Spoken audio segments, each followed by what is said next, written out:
Short sellers are going after green energy stocks, EV stocks as well. The real story here is the people who are late to market with less good cars are struggling, and the people like Tesla, BYD, and the Koreans are taking off. What we're seeing here is a global changing of the guard in the auto industry. The haves are doing better, the have-nots are falling behind. If you actually look at the EV business, I think the EV business is worth $250 to $207 per share. Then you start to look at the sum of the parts, the battery technology, FSD, and what I view as the supercharger now, with them essentially being de facto in the U.S., that's another $30 to $40 per share. That's our view as a disruptive tech company, not as an auto company. All that and more, so let's get to it. Tesla stock down in the pre-market almost 2%, sitting at 207.04. An incredible slide from just a couple of days ago while this stock was sitting at 220. Wish I'd had a couple of puts placed, but instead, your boy has a couple of calls that are going to expire today. At one point in time, this particular call was worth over $2,000. Yeah, now, not so much. If Tesla should finish out this week with another down day, I'm more than likely going to be out $1,500 roughly. What's Pop say? You win some, you lose some, but you live to fight another day. As the green energy space struggles, the short sellers are now coming out. Inez Ferre is here with the details. Inez. Yeah, that's right, Josh. Short sellers are going after green energy stocks, EV stocks as well. And this is from a report from Hazeltree. This is a firm, a treasury and liquidity management platform for asset managers. And what they do is they take a look at the sentiment surrounding shorting around several stocks, in the S&P 500. And they divide it up into three categories: large cap, mid cap, and small size cap. And among these categories, you see that EV stocks, which some of these have been shorted in the past, and we have seen, for example, Lucid has high short interest, Rivian as well, Tesla. These were some of the stocks that were among the top 10 shorted stocks in October within the large cap and mid cap stocks. I suppose this is as good a time as any to support your short sellers. Earning credits through Tesla's referral program can not only net you a beautiful, wonderful car or solar system, these Tesla shorts are also available. These one-of-a-kind Tesla shorts are not available in the normal store. You have to get them through the referral program. If you're looking to purchase a vehicle or some solar, please use the link on screen or in the link below. Quite the sexy gift, gentlemen, if you know what I'm saying.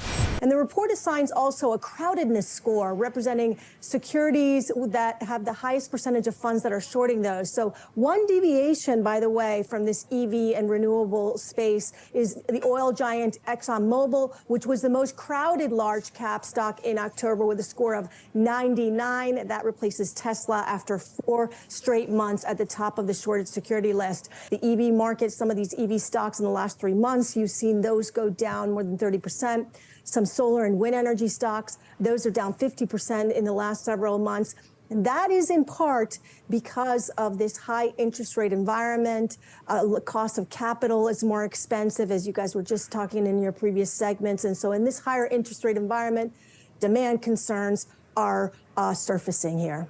Now, I like to gamble, but being short on Tesla with no safety net sounds like a good way to just light your money on fire. But this does explain the downward pressure in the past few days. I took a hit, and I'm owning it, but I have a feeling my Tesla stock will get the last laugh. Steve Wesley, great to see you. Thank you for being here. There's been a lot of talk about the world of EVs and that maybe some of the demand has been waning. Is that an EV problem? Is that just a consumer and economy problem? I mean, it's not that there's a feeling that the demand for EVs, while people still want them, nobody's canceling or dumping out of their EVs, but they just don't love them the same way right now. That story is overhyped. Here are the facts. Get 'em! Higher interest rates and overpriced models are battering some Browns. And Ford GM had an abysmal Q3, losing a lot of money. They're both pulling back on their EV strategy. I think that's a mistake. Lucid sales have nosedived. They're struggling to stay afloat. But look at the big picture. Tesla sold 1.3 million units in 2022. They're going to sell 1.8 million units this year. That's 40% year-over-year growth while producing or posting a $7 billion profit. BYD, record Q3 sales. They have 75% year-over-year growth. And the Koreans, Hyundai and Kia, growing at 35%. One of these things is not like the other. It's a spectrum. You have some people being wildly successful in battery electric vehicles, while others are being, quite You can look to either side of the spectrum and paint whichever narrative you would like to see. But men lie, women lie, numbers don't lie. The real story here is the people who are late to market with less good cars are struggling, and the people like Tesla, BYD, and the Koreans are taking off. What we're seeing here is a global changing of the guard in the auto industry. The haves are doing better, the have-nots are falling behind. Yeah, what about Rivian? I mean, we've seen a lot of Rivians on the road, and they said they were going to put more out, right? And they say they improved their guidance, their production up to 54,000 units. What'd you think of that? Well, Rivian's doing great. They posted record 15.6 thousand deliveries in Q3, on track to nearly triple 20,000 units last year to 55,000 units this year. They've cut cash burn from 2.4 billion a quarter last year to 1.3 billion a quarter now. But they've got to get to profitability. They've got 9 billion cash on hand, and that's only going to last so long. But you got to give them credit. They're the new kid on the block, and they figured out how to build and sell a great truck faster than the big legacy brands that should have an advantage. And I personally, you got to love Rivian CEO RJ Scarrett saying, buying a gas car in 2023 is like building a horse barn in 1910s. Damn! I wholeheartedly agree with that statement from RJ. We also heard Tesla is going to be producing a cheaper model in Germany at the same time, raising wages for those working there. All good in your opinion? I think it's the smartest thing Tesla's ever done. So just step back a minute. Tesla has reduced prices for all of their models roughly 25% this year. And so at a $32,000 post-rebate for the Model 3, that's already less than the average cab internal combustion engine car in the United States today. But if Elon can get a $25,000 Tesla on the road in 2 or 3 years, that's the holy grail. That'll single-handedly accelerate EV production probably 2 years. And they're doing that by streamlining manufacturing costs, bringing battery costs down faster than anybody else. What's really interesting to me is BYD is booming in China, selling rapidly in South America, but now they're moving quickly into Europe. And I think Elon sees where this is going. He wants to build the new $25,000 Tesla in Berlin. The next big battleground is going to be Tesla versus BYD for Europe. And I think if Elon can get this car on the market in 2 or 3 years, it's going to be a game changer for Tesla. Your mother. Right. People are sleeping on BYD simply because it's a Chinese auto manufacturer. Oh no, it's made in China. It must be terrible, right? People are saying that many of their cells in China are fabricated. There are fields of BYD vehicles just not being in use. Well, find me those same fields in South America or in Europe, and I'll say you have a case. But as it stands right now, BYD is making moves that will ultimately end them up in the United States. And while I have no doubt that Tesla will not only compete, but dominate, I don't think the same will be true for Ford and GM. Normally I wouldn't care, but as a US taxpayer, I'm pretty sure we're gonna have to bail these companies out, which wouldn't be so bad if it would help them survive, but it won't. When we look at the way Tesla trades, there's always, is it an auto company? Is it a tech company? What do you think about the current valuation of a stock like Tesla, and where do you think it is fairly valued? Tesla's going to do roughly $100 billion in revenue. People always used to say, Tesla's a cool company and the cars are nice, but they're not selling many vehicles. Well, now they're selling a lot of vehicles at $100 billion revenue, growing 40% a year.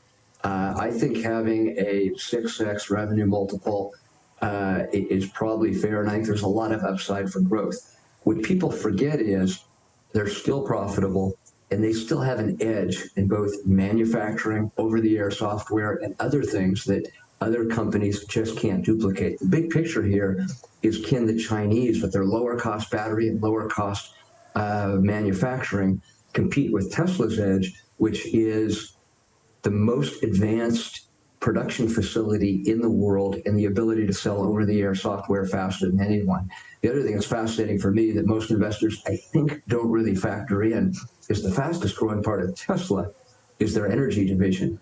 So they got multiple things going on. I think Tesla and BYD, frankly, appear to be pulling ahead of the crowd, and investors have to reward that. Elon Musk talking about Grok for X, and we know that he's often talked about AI when it came to Tesla and full self-driving, autonomous driving. AI is a big part of this story, isn't it? I'm really now wondering how big. I mean, I wonder if it's huge. AI is a huge part of the story, but what's happening here is what happened with smartphones. It's what happened with a lot of things. The growth line is like this for a decade, and it just feels overhyped. And all of a sudden you hit that inflection point and things begin to take off. I will just say flat out, you're not going to see a lot of artificial intelligence vehicles, self-driving vehicles in the next 1, 2, or 3 years.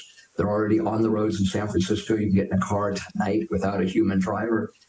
But it's going to take a while. But if you look 5 to 10 years out, 2 companies, Tesla and Google, are way ahead of everybody else in the autonomous driving area. BYD is way behind. Tesla is right there at the front. If you look forward, the fact that Tesla has invested in R&D on autonomous driving where others haven't, you've got to give them an edge on that, and I think that's going to add a lot to the valuation. By the way, charging for that drops to the bottom line. And don't forget, a lot of the cars in the future will not be sold to individuals like they are today.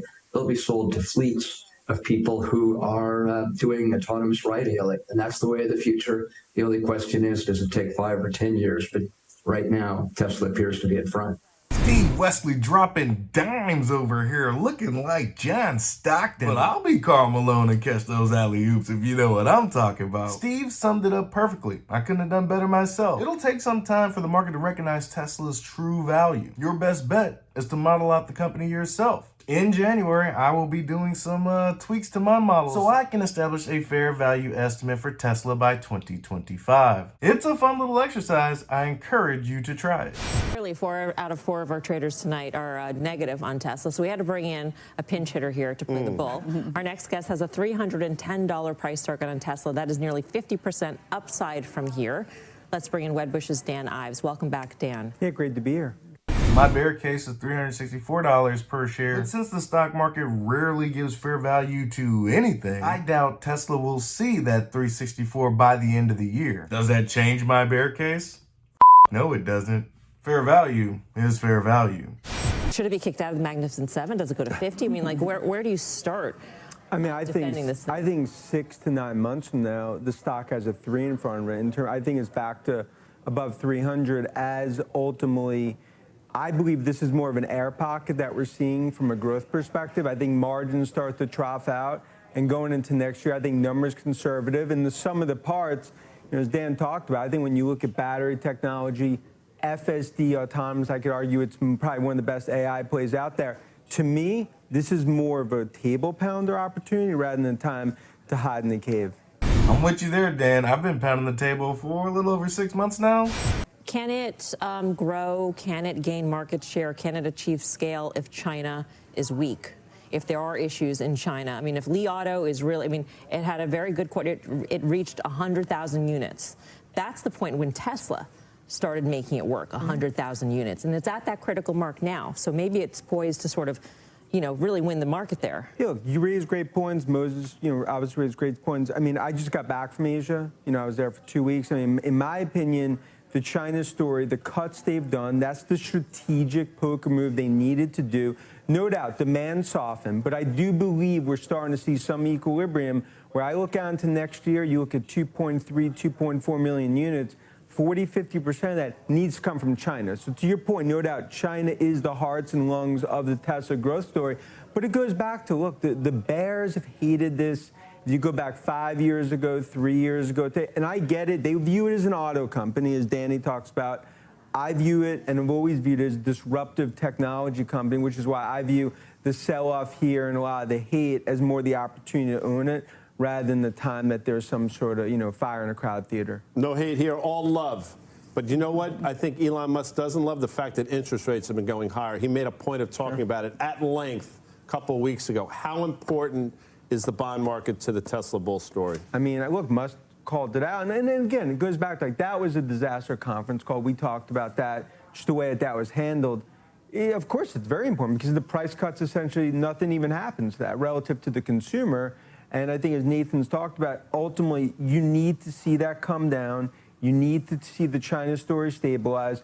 You have a lot of competitors come from all different angles. But if you look at Lucid and others, it's very hard to scale. And I think it just continues to come down. It is still Tesla's world, and everyone else is paying rent in electric vehicles. So if you look at the gross margin part of the story, where do you think that's going? And what do you think is a right multiple, at least to think about? You say it's a disruptive company on many fronts, but the auto business alone.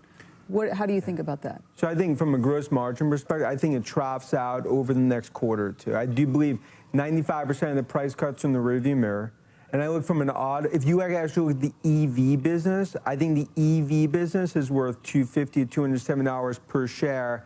Then you start to look at the sum of the parts, the battery technology, FSD, and what I view as the supercharger now, with them essentially being de facto in the U.S., that's another $30 to $40 per share. That's our view as a disruptive tech company, not as an auto company. If you feel it should be trading somewhere like Ford, GM, you're gonna give it that shit multiple and come out with something like, oh, it's only worth $110, $120. These things are just cars, right? And aren't they just a fad? There's no way these things take over for the internal combustion engine, right? So if you're giving it a multiple like that, then yeah, you're thinking that Tesla needs to be heavily shorted, which it is. But if you have the foresight and you recognize Tesla for what it is, it took me owning a Tesla for me to come to this realization. And I understand that's a small number of people that have even been inside Teslas. So it is of no wonder that the stock market hasn't understood the value of what Tesla really is. The software, the Tesla ecosystem, home charging, supercharging, driver assist features, FSD beta. The car is more closely related to a tech item. If you want the latest hardware stack, which most tech people want the latest stuff, they're going to upgrade from their current to the next model. Improved camera suite and better full self-driving capabilities. Brand loyalty will transcend what Ford, BMW, GM have into something that resembles what Apple has. Sure, you got your phone, but now you probably got a watch, tablet, desktop, laptop. Hell, Apple has a credit card and Apple Pay. All of these elements sink their hooks in consumers, and you'd have to be sucking the glass if you don't think Tesla is following that same business model. In conclusion, support your Tesla shorts by acquiring Tesla credits. Just use this referral link to purchase your next vehicle or home solar system. And the Tesla stock price has taken quite the hit, so we got Steve, Wesley, and Dan Ives to go ahead and give us that bull argument. Will Tesla rebound today? Your guess is as good as mine. That's all I have for you today. Be easy. Peace.